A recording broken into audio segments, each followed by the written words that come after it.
A group of shirtless frat boys were discovered in a basement by police. All this happened at Iowa University. In this video, I'm going to break down the reasons why this behavior is concerning. I'm going to go through some of the images, some of the creepy images, and talk about why this behavior is aligned more with cult-like behavior than it is fraternity behavior.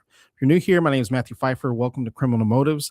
On my channel, I break down, I give my thoughts and reactions on different things that are happening in the news and also in true crime. With all that being said, let's get this episode started.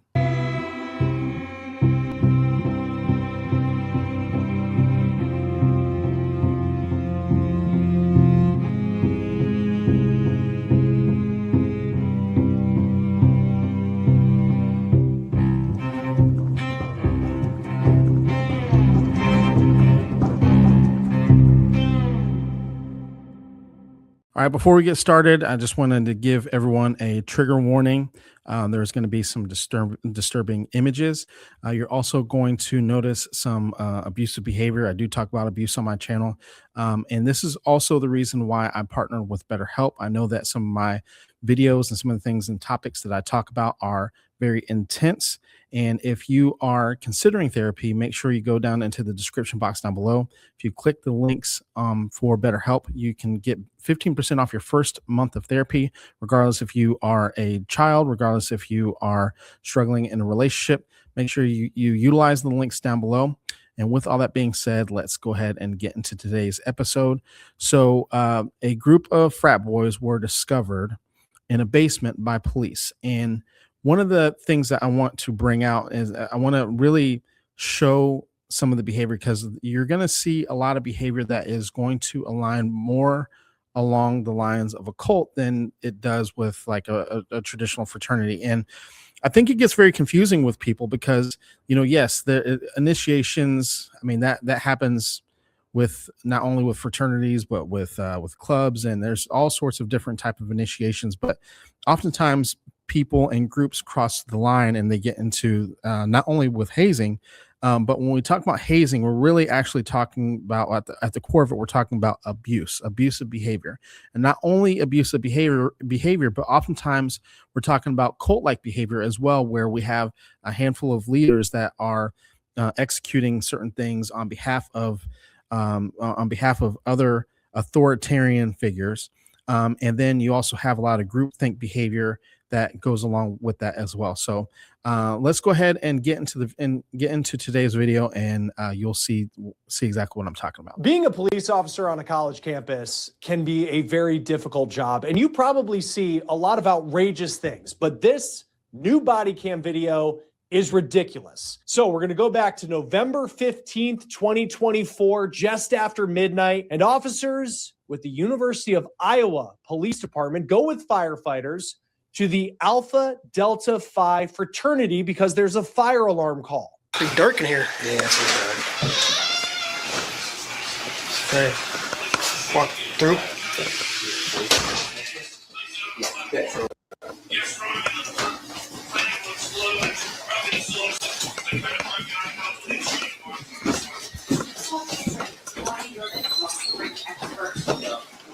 it's probably that's what I think. Can I get through?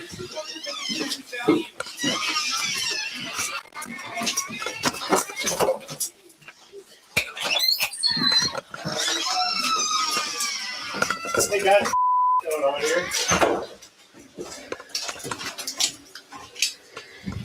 What's going on? Who's in charge? Cameras 127. I'll take a second here.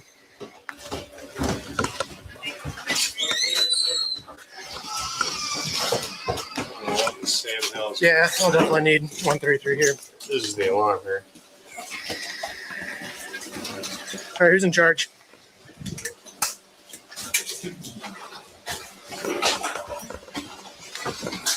Looks like we have one real quick thing. Obviously, so the gentleman that they just, I shouldn't even call him a gentleman, but the person that they just saw, the young man that they just showed, obviously knows something, and you can tell by his body behavior where his lips curl up, and like as though, you know, subconsciously he knows that he's going to be tight-lipped, right? So you see his lips curl.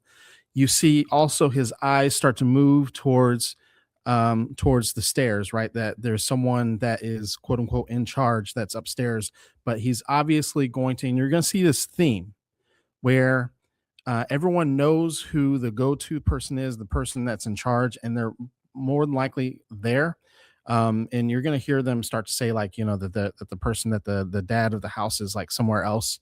But everyone knows who's in charge, but you're going to notice this theme, and oftentimes not only in cult-like behavior but in abusive behavior, which goes hand in hand. I'm going to talk about that here in a little bit. People feel the need, even if they are the ones that are the victims, they feel the need to protect the person that's actually in charge and causing the problematic behavior, because subconsciously, and depending on what part of the abuse that they've gotten to, um, they feel that that person, so in this situation the brother of the house, or the brothers of the fraternity, have more power than the police, or more power than and more authority over them and over their well-being than the police department or the fire department. And you see this also with abused children, right, where they will quote unquote protect abusive parents. You see this also with victims of domestic violence, where they'll protect the person. This gets into this gets into not only trauma bonds, but let's call it Stockholm syndrome, those sorts of things, where you feel like that person right there, that your loyalty not only belongs to them, but also that if you were to quote unquote rat them out, or say something about them and tell about their behavior, that it's going to cause more harm than it does good. But let's get back into today's video. Quite a bit of hazing. So I'm going to ask again, who's in charge? We can talk upstairs. No, we're going to talk right here. Who's in charge? A couple of us are. I mean, I don't know. A couple of us are, and then he turns around and says, I don't know. Okay, well, we need to find someone who's in charge, because this is ridiculous. Hey, this stops here, guys. This is a police department. This stops here. Who's in charge? They're upstairs. So I want to freeze the video right here and just take in what this police officer walked into. You have dozens of presumably frat pledges, people trying to make this fraternity, some of them shirtless, covered in muck. There's a guy who seems to have a blindfold on. These are the kids that are trying to be initiated into the frat, and they are just terrified to say anything to police, or maybe say the wrong thing in front of the upperclassmen.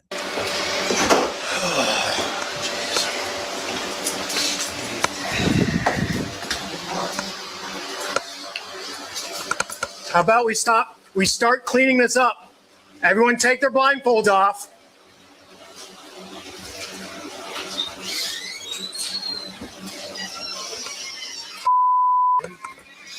And you can see with a lot of the boys that are in the room, a lot of them feel torn, right? And this really gives an illustration of cognitive dissonance, where on one end they feel like the need to comply with the police officers, but then on the other hand, they also feel like they need to comply with the brothers of the fraternity.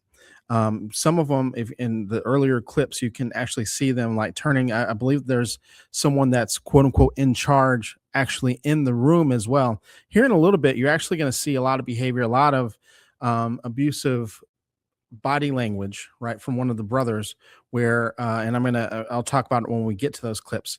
Getting a little bit ahead of myself, where they're actually blocking, getting in between the police officers and the victims in this situation. You see anything over there?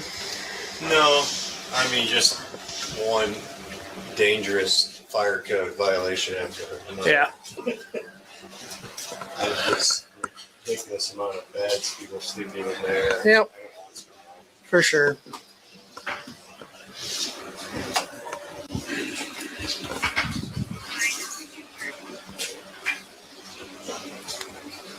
Yes, 142. I'll take you as well.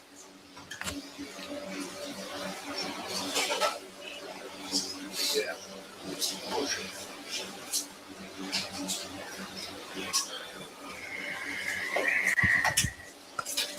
Yikes. Officers are now trying to figure out who's in charge of this big frat house and what the heck was that? There's a firefighter who says, what the is going on here? And that seems to be the question that none of the brothers at this fraternity want to answer, especially the guy you see in that white Iowa sweatshirt. He's still having a cold one, ripping a cloud from his vape, and he's blocking the doorway to what just seems like a freak show of a scene of possible hazing going on behind him. A couple different code violations. So what's going on in here? You don't know? You're just blocking the door so we can't see you live here. How does nobody live here then? Just hanging out? You tell me. No, you tell me. I don't know. You go to University of Iowa?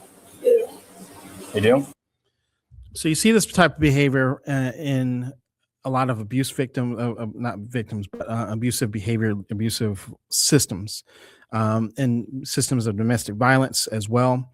Or if there's like a parental role where the abuser or the person that's quote unquote in charge starts to answer questions on the behalf of the victims, standing in this situation, standing in the doorway. If this were a child, you would have and a doctor's asking questions about bumps or bruises. You might actually see that parent physically buck up and may not actually get physically in between, but they want to be sure that they are the ones that are filtering.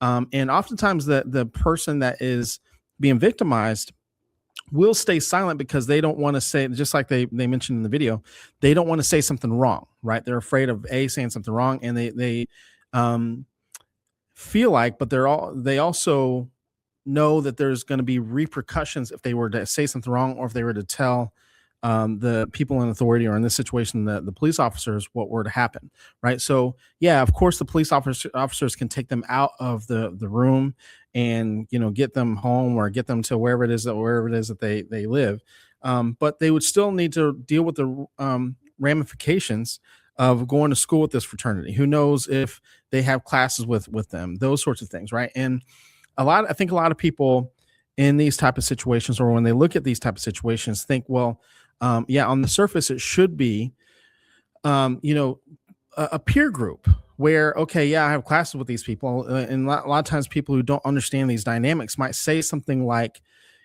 well, just ignore them, right? Just stay away from them. Just transfer class if it gets that bad, those sorts of things. But when we talk about cult-like behavior, that they might actually go after them, right? Go and try to find them, make life difficult for them.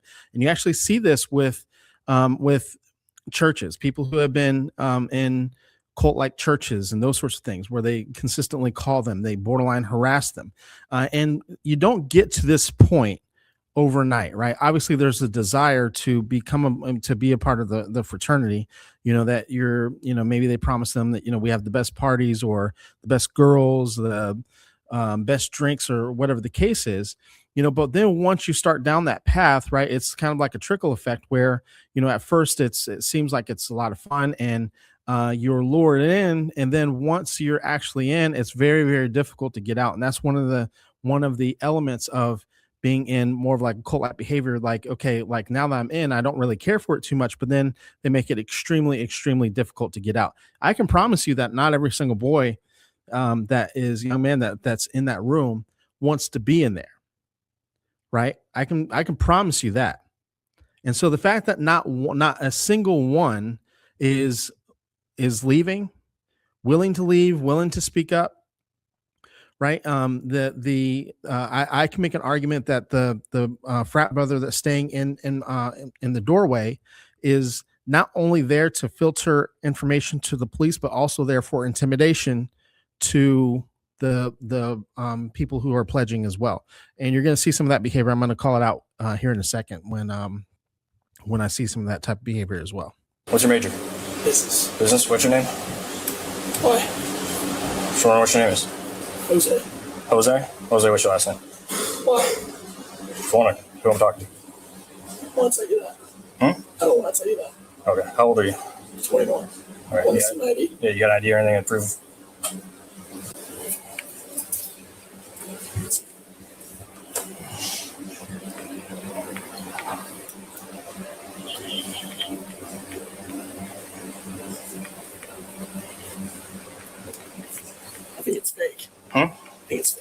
think it's fake? You think it's fake or you know it's fake? There's two different things there. Campus 142, one by DL, number of Iowa when you're ready. It's definitely not Jose. I go by Jose. So Jose is off to a hot start, and he's trying to make small talk with the officers. Do you have your real driver's license? Real as it gets. It's as real as it gets. Scan it, please.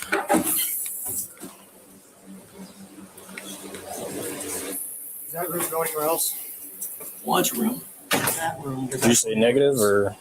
I just want to see if you had to return. My bad. Clean record. Check it.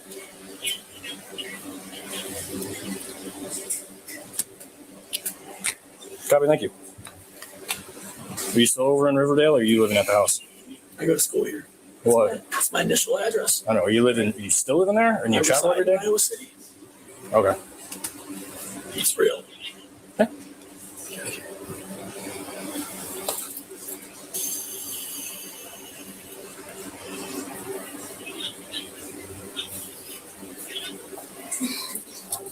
Don't golf. I used to. You guys from around here? Sure. I probably shouldn't touch anything here. It's very common in situations like these where the people in charge or the abuser or people who are enabling the abuse to try to smooth talk the people that are kind of questioning, try to change the subject. Obviously, he's saying things like, do you play golf? Do you do this? Where do you live? Like anything to deflect from what's going on in the room and off of him and back onto anything, with the exception of what's going on. And people talk about this a lot in domestic violence situations where they'll say things like the perpetrator in those type of situations are able to talk themselves out of it. And they're able to schmooze over the police. They can talk their way out of. People will say like they could talk their way out of a paper bag. They could do this. They could do that. You're seeing a lot of that type of behavior here as well.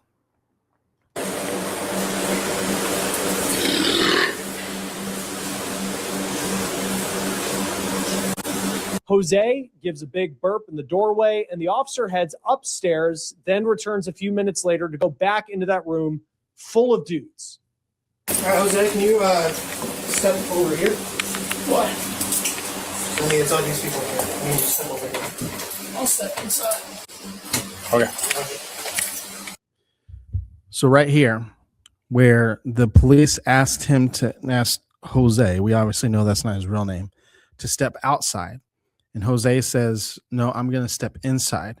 So we're going to see police go in and obviously like talk and ask questions. This was the part I was telling you about where oftentimes people who are abusive or enabling abuse will stand next to or behind or with the people who are in authority in this situation, the police, to make sure that they are in eyesight of the victims, in this situation, the shirtless boys, right?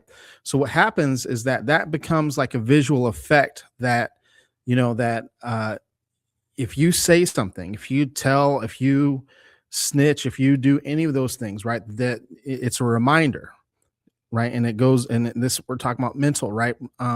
Subconsciously, it happens to where that they start to realize that there's going to be consequences if you say something, if you start to tell like the truth about what is actually happening here. So you're going to see some of that behavior here in a second as well.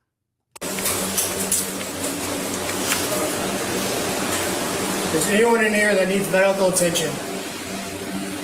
Is anyone here that is against their will? Is there anyone here who is not participating in this? One of the issues that I have here is I don't know.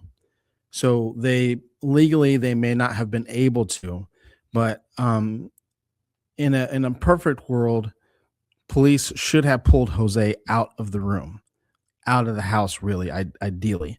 then ask these questions, right? Police aren't even in the room asking these type of questions. Does anyone need medical help? Really, ideally, they should probably ask each one of those boys individually what's going on.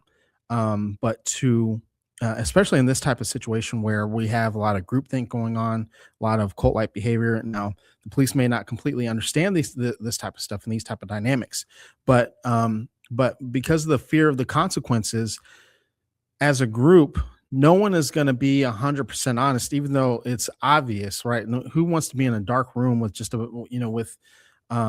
with what 20, 25, 30 guys? Who knows how long they've been there?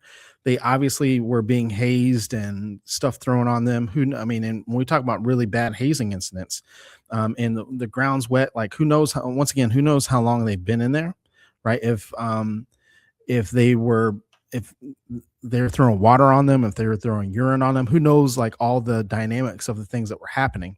But it's not likely that they're going to get an honest answer asking them those type of questions in this type of situation, in this dynamic with Jose being in the room. Jose is obviously in charge. And with them also having a visual of Jose while they're doing all this. I.e. a leader. Is there anyone with any sort of physical injury? No. I'm almost. It's almost like this. With the guy standing here.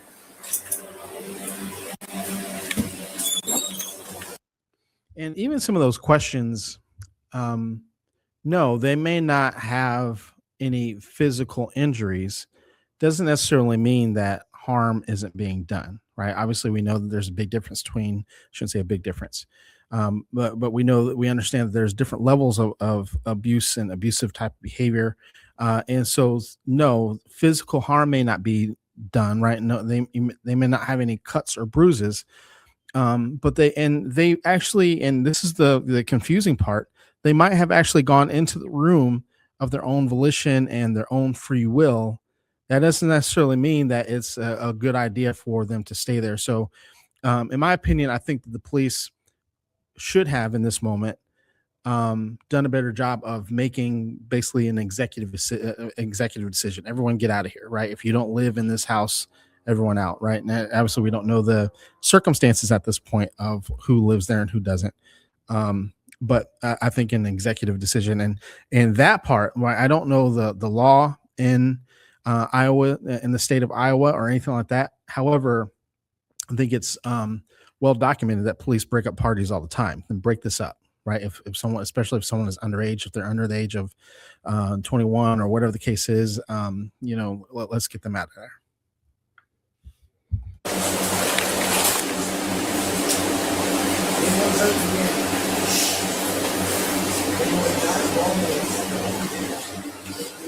What's all over you guys? Just water. Just water? What's on that dude's tie? I'm not sure. Someone. You? Come here. It's Serena. Does it look like this? Nope. You're going to stand right over there. Why? Because I'm telling you to. It's my house. It's your house. You're responsible for everything that happened today. So, okay. Tuck in right there. Get up against the wall. Come over here. You're going to do the same thing. You're going to stand with your buddy over here.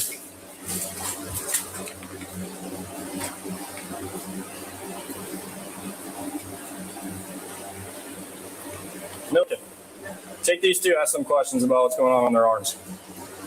You guys are going to go step over there.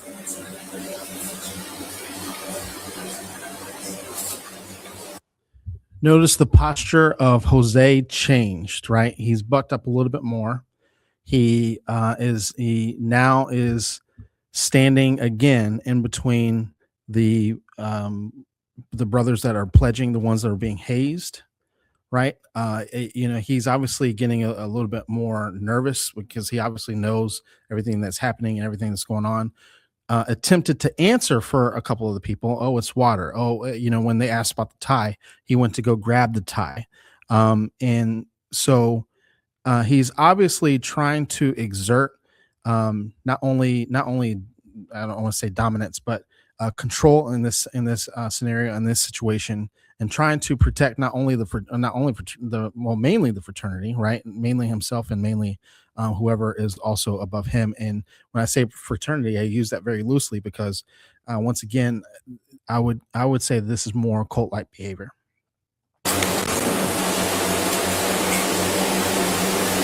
So, are you responsible for the house? No. Okay. Who's the house dad? I just told you he works at. Go call him. Notice all of a sudden, right? Just a few minutes ago, he was trying to charm them, asking about golf. Hey, what are you guys up to? Everything was laid back. He was on his phone burping. Now, all of a sudden, now that a couple of people have been pulled out, and now that they're actually in the room, right now that Jose is losing control. Now, all of a sudden, swear words are coming out. He's starting to get more agitated. He's starting to get more aggressive, right? And you start to see this again with cult-like behavior. And this is not just for the officers to try to get them away, but also this is this is in the subconscious of the boys that are pledging, right? That if Jose, right, the person that's in charge, is able to cuss out the police officers, and this person, that Jose is still in charge, right? And that's the perception that Jose and this type of mindset, or a cult type of mindset, wants them to have. Go there. What's his name? Eric, I told you. Why are you asking me? Because it sounds like you're responsible for the house. No. It sounds like you have some idea of what's going on. No. You're not very forthcoming with everything. How about you ask the house dad? Who do you 30 years Who we're trying to get a hold of. Okay, go call him. Please. Kind of leaving this thing. Go call him. Yeah. I gotta go. Stay right there. Stay here. You guys got IDs on you? Yes, sir. Let's take a look at them. Step back. I don't know you, dude. This is back up. private property. I can stay here. Yeah, but right now we're investigating something that's going on. Investigating what? There's nothing going on.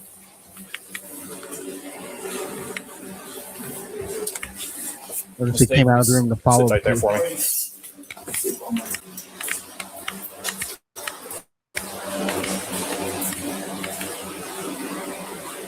Ideally, the people that he pulled out really should be out of the house. Ideally, right, to ask the questions, right, where get them to a place where they can feel and be safe, away from Jose, away from the because who knows, like the level of brainwashing, so to speak, that the boys who are being hazed, who knows the level of brainwashing that they're under at this point. So you want to pull the people who are compliant out, away. We want to get people outside of this bubble, outside of the box, people who I've worked with in the past who have been a part of any type of cult system. One of the things I encourage them to do is talk to people outside the box who have no idea, no concept of what's going on, right? Out of the church in certain circumstances, out of the work environment, because a lot of work environments are more have a cult-like system to them as well sometimes.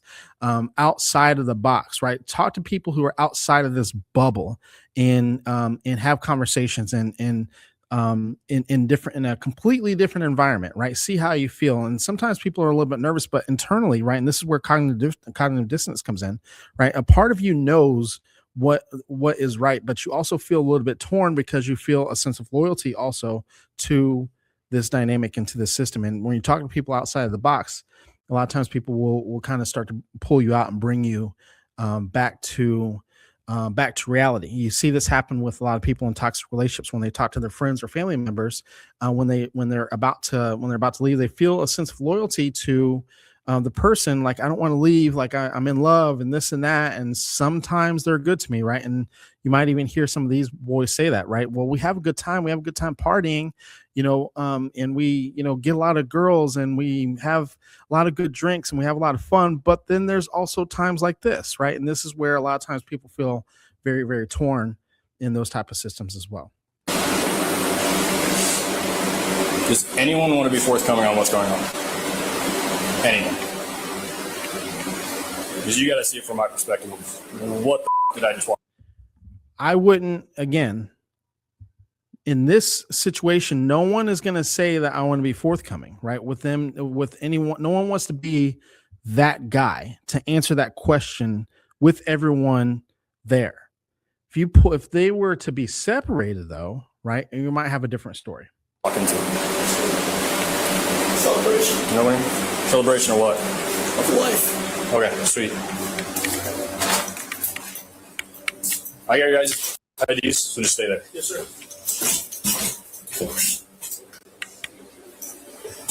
The police shouldn't leave them unattended in this moment, because then they're going to get coached up. You see, Jose's already coaching these guys up as he's walking away. Like, they need to be supervised. You two, come to the top of the stairs. So potential future lawyer Jose definitely doesn't seem to want the officers talking to these shirtless pledges inside that room. And on a serious note, I do need to go back here because I just find it incredibly creepy how all of these pledges, they're huddled in the back of that room. They're shirtless. Here's what happens when the officer goes to try to talk to two pledges. And you just notice this group of kids trying to make this fraternity, they are so obedient to the brothers of this frat. Okay, you two. The reason I pulled you guys aside. We're here for public safety at this point. What's on your arms? This officer needs to pull them completely out. Where are you guys going now? Out of the house.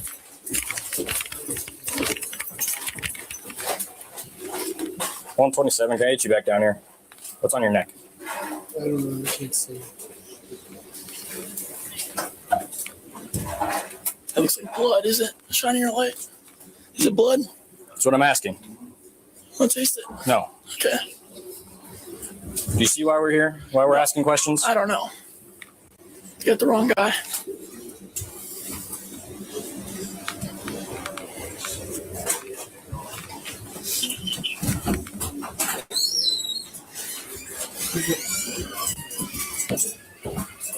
I was gonna ask those guys questions, and then he told them all to start heading out. What's up? I was gonna ask those two guys questions, but then they all started falling out. They left. No, I stopped them, but he was Misunderstood. Did you pull these guys out? no. I went to go talk to those guys, and then they started coming out. Why do we come out? So I said that. I said they should come out. You said it? I did. So you're in charge. Not in No, you charge. said you're not in charge. Not in charge. I said they should go to their beds. And that's where they sleep? They're new live-ins for the next semester in spring.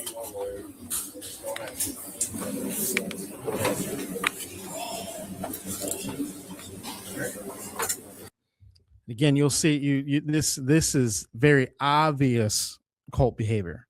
They'll listen to Jose. They won't even listen to the police, but they'll listen to Jose, right? Jose basically tells them to march out of the room.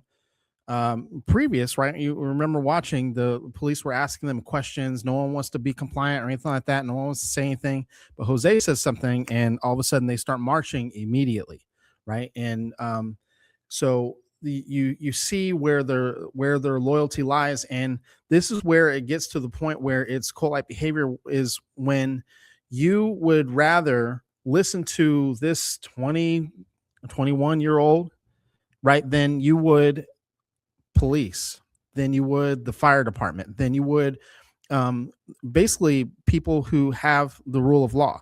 And so it really shows you the mindset and how brainwashed a lot of these boys actually are. Sit tight. This guy's the house dad's here. Okay. So house dad's here. Yeah. He doesn't seem too happy. Nor would I think he's raised. So again, I'm asking. Nothing.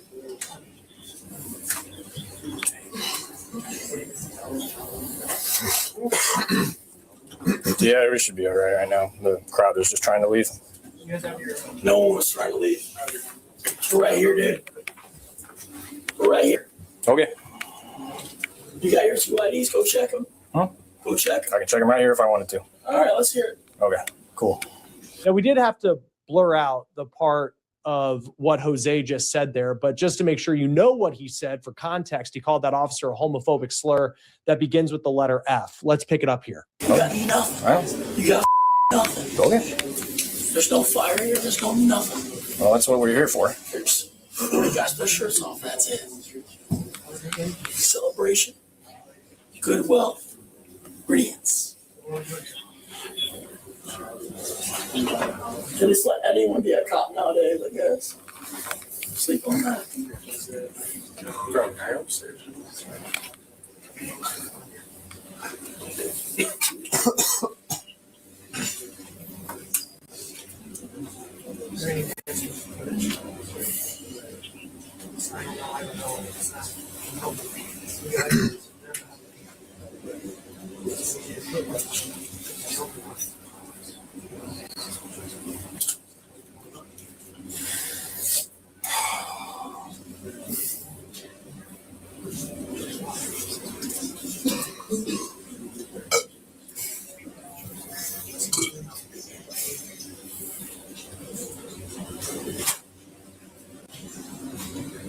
Here's the light you want to turn on. You want me to turn on? Light. I don't care. You can't sticky. Get the flashlight.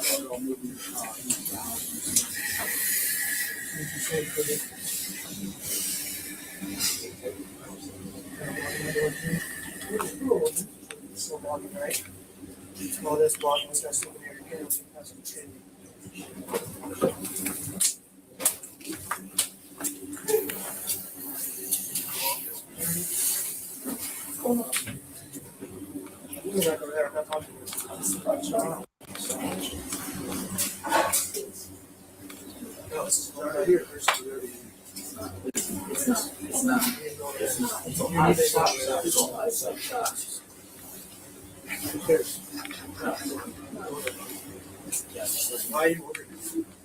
Why are you making things difficult? I'm talking about it. Why are you making things difficult?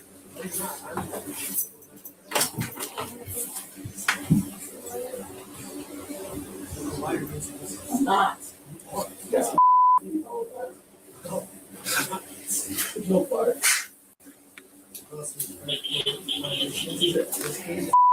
133, 142 on 2.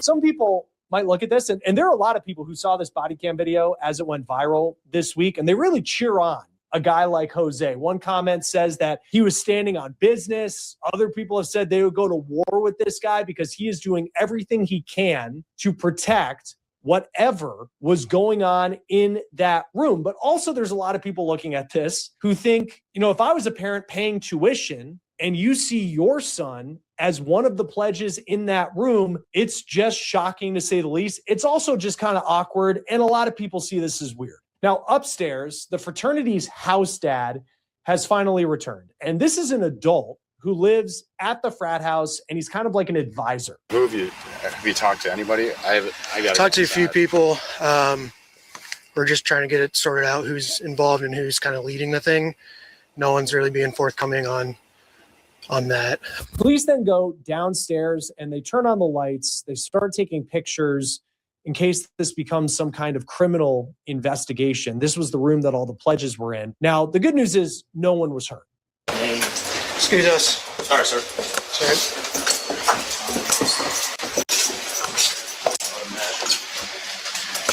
We're going to take a few photos, guys, okay? All right.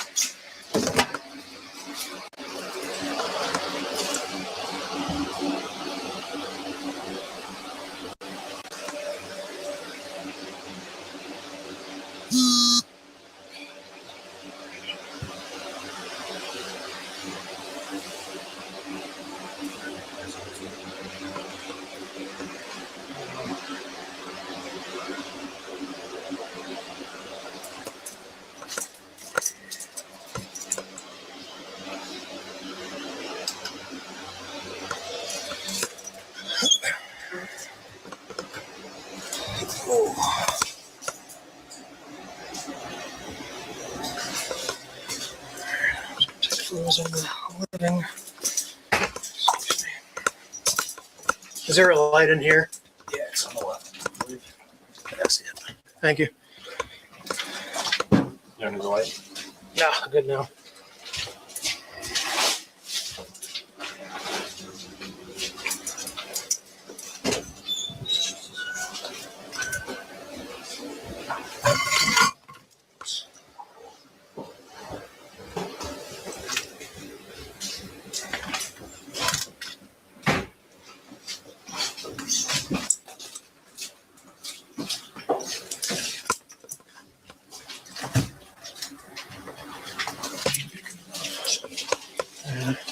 Just go slow with it. Yeah, they definitely did these windows. That's when I was walking up. I couldn't see him at all. Yeah. Pitch black. I was pitch black. I didn't realize there were going to be lights on here. Just figured they didn't work. Yeah, this frat house is a dump. Not a surprise, though. Anybody who's been in a frat house before. The next day, police actually do investigate this case. They meet up with the man who went by the name Jose. He's now sober. He says that he doesn't remember a lot from last night. He was out at the bars, then he came back. This was a Thursday, by the way, that all of this was going down. But now he's in his home and he's talking to a detective. So you don't know what was going on? No. Okay. What did you see in there? Bunch of guys. That's really about it. Yeah. I mean, What were they doing? you gotta ask the police officers. They saw it. Did they not? I don't Well, know. you saw it too, right? No, I had my back turned to the police officer the entire time. I was never looking inside, doing whatever. I was talking to the police officer the entire time. Okay. So you never stepped into the room? Maybe I did, maybe I didn't. I don't remember. It was a blur. Okay. So, like I said at the beginning, I'm trying to get your side of what happened. I'm telling you, Last just tell night- the answer. Last night, when the officer asked for your ID, you gave him your ID. And you made a comment that it could be fake. Yeah. I don't know. Yeah. Okay. Yeah, I did say that. That doesn't help instill honesty. It's a real ID. I mean, I understand, but you saying that brings your jokes credit. aside. Jokes aside, it was all just jokes. I'm just It was nothing serious. I'm just- You're just like on edge a little bit because there's right, just hey, might be a fake ID. Joking, hey, right. it was a I'm joke. trying to give ground rules right now. Sure, that's fine. I'm trying to help you with your credibility. Okay. So when you say, I don't know, I may have, may not have, I'm trying to get your side to know what you saw, what happened, type of thing. Okay. So there's a time and place for joking around and I mean, I joke all the time. I mean, I just joked about him breaking my couch. You know what I mean? so did you step into the room? Yeah. Okay. What did you see when you stepped in the room? Because obviously you saw something. It was a blur, man. It was a blur. Yeah. Don't know what's going on. I mean, you got 20 other people to question, don't you? Nah, they got a lot of people. Yeah. So I don't know if I'll be your guy, but Okay. So why were you standing in the doorway? he's talking to cops. Okay. When the officer asked you to step out of the doorway, I don't recall that. I don't remember that. there was Granted, it was like 2:30 in the morning after a night at the bars. this I wasn't severely intoxicated, mind you, at all. Like I wasn't like, ugh. But like 2:30 in the morning, just got off the bars with your buddies. I mean, it was midnight. could have been. I don't remember. Okay. I honestly don't. I woke up at 8:30 this morning. Gotcha. Hungover. So So the officer asked you to move. You said no. He asked you to move out of the way again, so you go in there, and you said that you weren't going to move out of his way, but you'd step into the room with him. Why were you so adamant about stepping into the room? I hate these questions by the detective, by the way. I don't know. Okay. It's me. Later on, he's talking to Palmer and Teddy, I believe, back by when you go down to the right, the room with all the beds and stuff like that, right? He was talking to those two, the same officer. And you came over and stepped in front. Yeah. Why were you injecting yourself into that He situation? had talked to them. Why not? What are they investigating? There's nothing going on. So they were trying to figure out what was going on in that room. They don't know. They just came downstairs when you guys did. Okay. I mean, no one knows what's going on. You're the investigators. Do some investigating. You know what I mean? You're asking a whole bunch. That's what I'm doing. You're asking a whole bunch of 18, 19, 20-year-olds about what's going on. These scared don't know what's going on. No one knows what's going on. I don't even know what's going on. So how do we find out what's going on if nobody? Man, you got the wrong guy though. Okay. So that's why they're asking questions, because To figure out you what's didn't going on. know, and that's why they weren't asking you, is because you said you didn't know what's going on. No. And so they have to ask everybody else to figure out what's going on because you didn't know. Okay. Right?